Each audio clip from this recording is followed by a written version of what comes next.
welcome to CNBC TV18 special coverage, live and exclusive from Davos 2024. I'm Shereen Bhan. The sun is out, but don't be fooled by it. It is still -6 degrees here, so it is cold. But the temperature has nothing to do with the mood at this point in time. The mood is reflective of the commentary that we have heard on the channel over the past several weeks. There is nervousness and trepidation about the geopolitical tensions, about the geopolitical friction.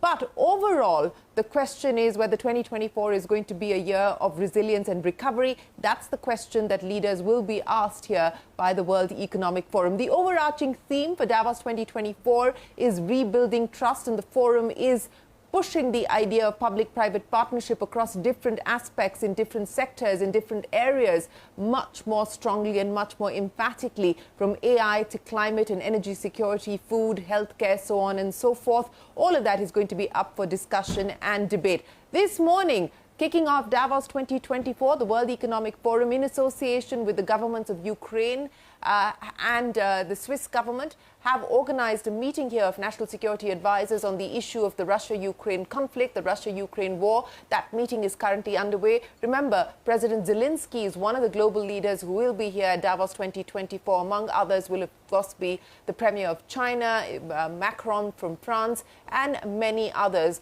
Corporate business leaders here in attendance, from Bill Gates to the CEOs of all the large tech companies here in Davos, to talk about AI and its transformative impact, as well as what the road ahead for responsible AI is likely to be. But to kick things off here on our coverage on CNBC TV18, joining me now is the head of healthcare at the World Economic Forum, Shyam Bishen. He's been a very busy man over the last few years through the course of the pandemic, and joins us now to get things started here in Davos. Shyam, always a pleasure. Happy New Year. Many thanks for joining us here in Davos again.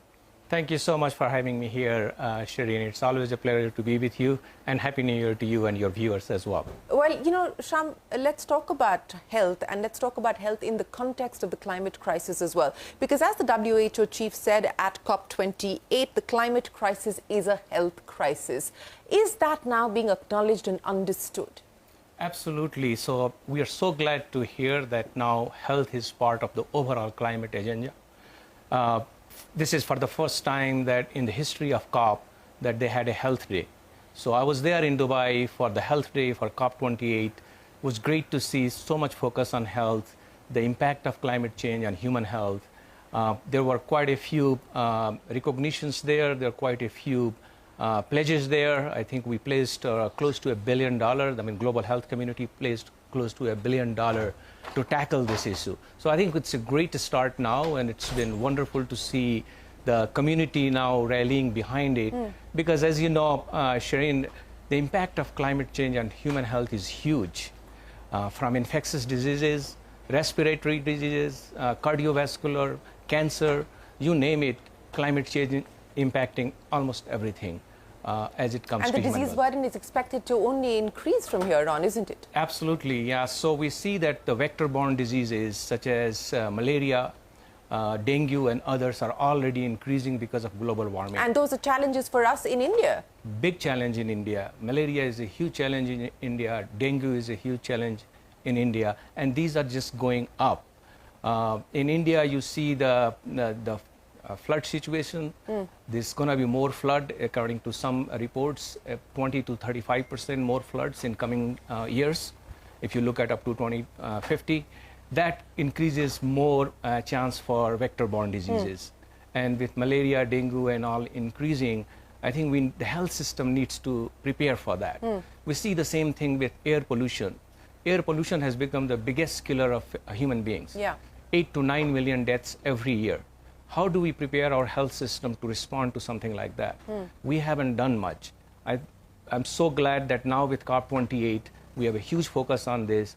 We are working with many of our partners, both private and public sector. We are working with the G20. Now with the Brazilian presidency of G20, we have started to work with the Brazilian health minister and her team on climate and health. How do we respond to some of the challenges that climate change is putting on us as human beings. Yes, so that is a significant development that's taken place at COP28, linking the climate crisis and the health crisis and bringing the two together. But you said there's a lot that needs to be done. You talked about the $1 billion in funding that is now going to be operationalized and utilized for some of these issues that we just spoke of. But is that close to anywhere enough in terms of what the world really needs? And when you talk about preparing our healthcare systems, what is it that we need to prioritize today, especially when we talk in the context of pollution, which, as you rightly pointed out, is now emerging as one of the top health risks? Yes. Yeah, no, first of all, $1 billion is a drop in ocean. We have done some calculations. We have worked with our partners. According to our calculations, close to $1 trillion is needed to prepare the health system. So where is that $1 trillion going to come from? Yes, that's a big question, and that's a topic of discussion in our climate and health session coming up in a couple of days' time. You know, we have both private sector, public sector. You know, governments have to pledge. Obviously, Bill and Melinda Gates Foundation, Wellcome Trust, Rockefeller Foundation, they are all pledging. But we have a long way to go, and we need to mobilize both public and private sector to come up with that resources and the money. The money must be used to prepare us to respond to some of the diseases that I mentioned, you know, whether it's infectious disease, it's lung cancer, it's asthma, COPD, and others. How do we do that? You know, we have to make sure that the health systems are there in every part of the world, but make sure it's there in countries that need it most, who are most impacted by climate change. You know, 8 out of 10 countries that are most impacted by climate change are either in Africa, actually 6 are in Africa, or in the low and middle income countries. They already have a very poor healthcare system. How do we make sure that you have the primary healthcare system, you can reach to rural people, you can build on that primary healthcare system to respond to some of these challenges. So mitigation strategies are absolutely important. You need to have lower green gas emission, which we are working with the healthcare industry to do. But the adaptation and preparedness are the other key factors here. We want to make sure that we are fully adapting to it, and we are preparing for that. Well, speaking of the future and speaking about adaptation, let's talk about the big buzz word here, and that is AI and generative AI in specific. Now, the World Economic Forum, in alliance with several of your partners, have done a lot of work on the transformative impact of AI on healthcare. As we look at where things are today, I mean, what do you see as the key opportunities where you believe generative AI can make a difference? You know, are we talking about clinical development? Are we talking about imaging? I mean, where do you really see the breakthroughs coming in over the next few years? All of it, actually. So we have launched a digital healthcare transformation initiative. We just issued a report. I don't know if you saw that. With BCG, yeah. Yes, with BCG. So we have been working on this for almost a year now. But there will be, again, a huge focus on this during Davos, during this week. We are looking at AI, how it can help further accelerate drug development, from drug discovery to clinical development. We are looking at it, how it can help on the manufacturing side, but also looking at it on the diagnostic side, on the outcome side. How can we use AI to prepare for early warning systems, for example? So we talked about climate change. Same thing on the pandemic preparedness. We can use AI to look at the social data, the social media data, the internet. We can look at AI to dig deeper into the genomics data to look at what pathogens are emerging, what viruses are emerging, and so that we have an early warning system. And we can make the data available to the private sector to come up with the medical countermeasures. So AI can help a lot on the climate and health side, on the pandemic preparedness side, but also to solve for some of the things that the healthcare system is struggling with. For example, healthcare worker shortage. WHO predicts that there will be 10 million healthcare worker shortage going forward up until 2030. So by 2030, we will have a shortage of 10 million healthcare workers. We believe that AI can help solve that worker shortage problem. How? Because AI can be used to do some of the tasks that normally human beings are doing. For example, you know, during the physician-patient interaction, there is a lot of prescribing. There is a lot of scribing, and that can be done by AI. AI can also look at the data, can analyze the data much faster than human beings can do. AI can also be used in MRI machines. It can be used in X-ray machines. It can be used on brain scans so that you can identify a challenge or a problem much early on, much faster, and you reduce the need of human interaction. Obviously, the human beings will not be replaced by AI in healthcare. Healthcare is a much softer, direct human-to-human interaction kind of business or industry, so you cannot replace that. But in terms of some of the back office work, some of the other analytical work, data mining work, that can be improved a lot by AI. Okay, in the context of AI, and when you have conversations with the private sector, particularly with the pharmaceutical industry, where are we in that journey on, bringing down the time from discovery to development? What are you starting to see on that front now with the use of AI specifically for the pharma sector? Are you seeing positive results? We are seeing positive results. We have already seen some good results on the discovery side. There are a few molecules that are in clinical development that came out from AI work. So it came out from the AI design, AI data mining, and those molecules are doing really well in clinical development. Okay. So these are in cancer area, in the respiratory area, in infectious disease area, and these are from smaller biotech companies that are focused on using AI in drug discovery. We also see that AI can further accelerate clinical development because it can help us recruit diverse set of patients for clinical development and for data mining, as I said earlier, in filing with regulatory authorities. So I think AI has the potential to compress that 8 to 12 years of clinical development, drug discovery and clinical development to down to I would say 4 to 5 years, 6 years. Down to 4 to 5 years. By when? By when do you expect that? I mean, on the back of the evidence that you have at this point in time, what is it indicating? I think by 2030 you will see that. We already seeing the results of the discovery. We are seeing the results in the patient recruitment for clinical development. I would say in the next 5 to 6 years, you will see the result where we will have a much more compressed timelines for drug discovery and development. One of the other changes that I know that you're focused on, along with several of the partners that you work with, including the Bill and Melinda Gates Foundation, is to refocus the healthcare system's attention on gender, on women's health specifically. I mean, less than 1% or about 1% of global health R&D budgets are spent on women's health. Is there now a genuine move, a genuine effort to try and correct that imbalance? Yes, so we are working with our partners, as you rightly mentioned, with Bill and Melinda Gates Foundation, but also with private sector and other partners to look at what we can do to accelerate further drug development, for example, that are specific for women diseases. So we are putting a lot of focus on women's health. We will be launching a special program that you will hear about on Wednesday. Right. In that area with our partners, we have a good session plan, which we are working with many of the health ministers. Again, Brazilian health minister will be there, but other health ministers as well, to look at that what can we do to further accelerate investment in women's health area. There's very little money going right now in that area. Lot more is needed to focus on. Specifically, which areas when we talk about women's health? So there are areas of reproductive health. There are areas of challenges in the menopausal, for example, menopausal at that age group. How do we come up with better interventions there? That is a key focus area for us.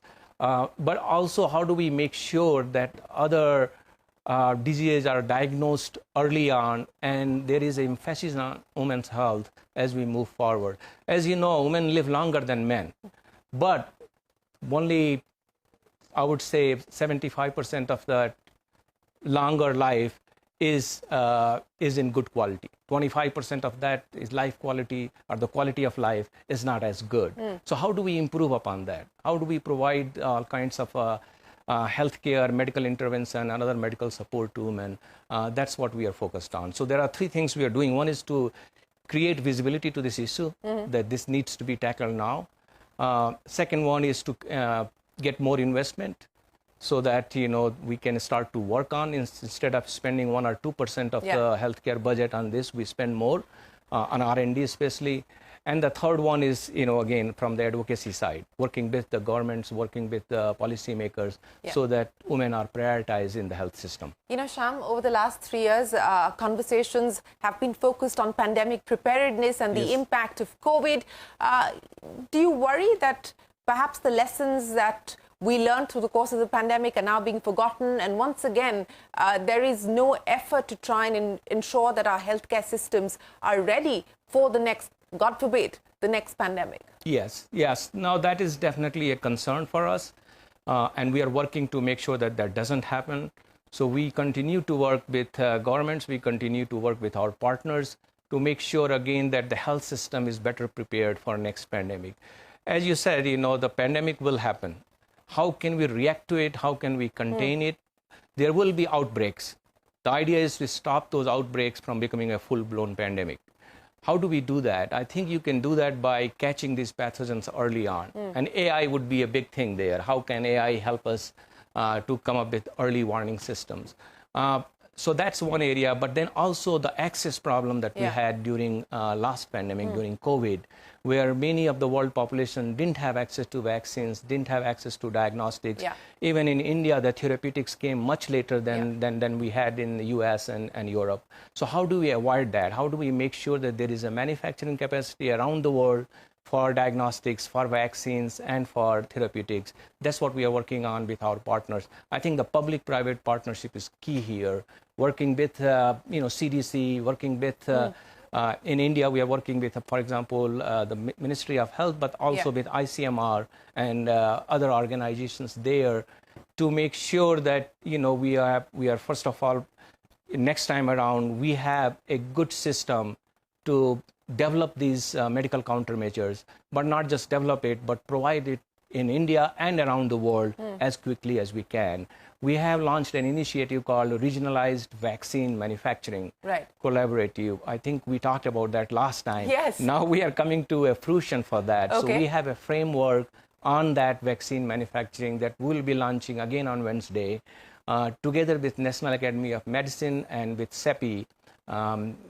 We will work on that, make sure that, Gavi and WHO and others pick up on that collaborative outcome, on that framework, and work with countries, work with private sector to make sure that we have a diversified vaccine manufacturing around the world. I know we will have to wait for the details because the report is only launched on Wednesday, but give us a very quick snapshot. When we talk about a regionalized framework for vaccine manufacturing, what are the regions that you want to focus on, given the regions where already manufacturing capabilities like in India, they exist? How do you foresee diversifying even the supply chain in order for you to be able to fulfill this idea of regionalized vaccine manufacturing? Yes, that's a very good question, Shereen. So we are looking at right now Africa.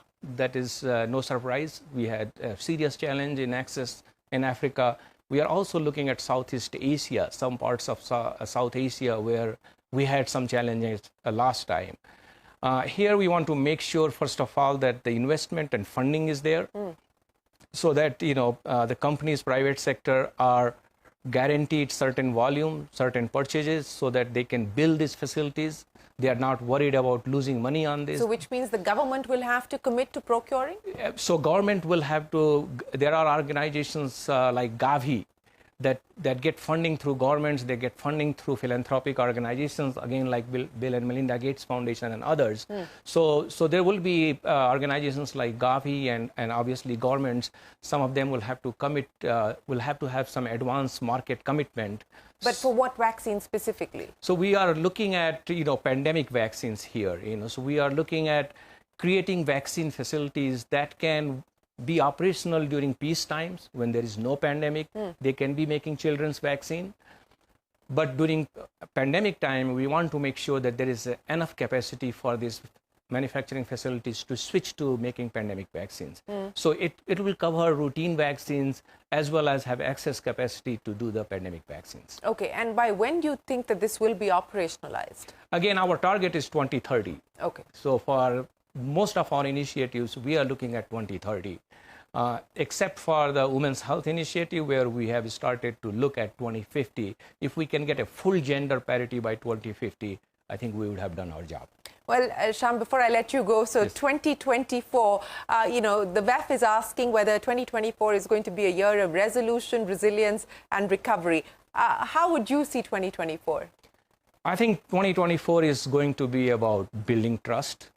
As you know, that's the theme for yes. our convening here, but also about recovery from pandemic.